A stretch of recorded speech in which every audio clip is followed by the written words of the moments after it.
50 రోజులు పార్లమెంట్ లో bill pass అయినా అవ్వకపోయినా తెలుగుదేశం పార్టీ కనీసం 33% స్థానాలు మహిళలకి రిజర్వ్ చేయాలని నేను ఈ సభాముఖంగా తీర్మానం చేస్తున్నా. అంటే కనీసం 33% సీట్లు మహిళలకు అందించాలని.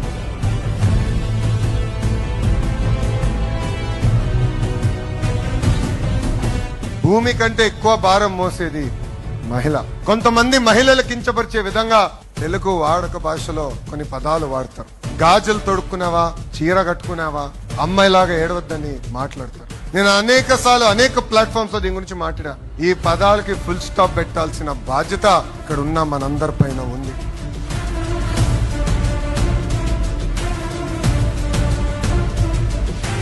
నేను విద్యాశాఖ మార్చిలు అయిన తర్వాత స్కూల్ బుక్స్ లో ఇంటి పనులన్నీ ఆడవాళ్ళు చేసే ఫోటోలు ఉండేది. అలాంటిది ఇప్పుడు 50% అంటే 50% ఫోటోలు ఆడవాళ్ళు చేస్తున్నారు, 50% ఫోటోలు మగవాళ్ళు చేస్తున్నారు ఇంటి పనులు. ఎందుకంటే మార్పు మన ఇంటి నుంచి మొదలవాలి. వర్కింగ్ పార్టీ ప్రెసిడెంట్ గారు ఒక సజెషన్ ఇచ్చారు. 33% కేంద్రం గాని వీళ్ళు గాని అన్ని పార్టీలు ఒప్పుకోకపోతే మన పార్టీలో మనం అమలు చేస్తామని చాలా స్పష్టంగా హామీ ఇచ్చారు. నాకు ఏ మాత్రం అబ్జెక్షన్ లేదు. మా ఆడబిడ్డలు ఇప్పటి నుంచే సిద్ధం కావాలి.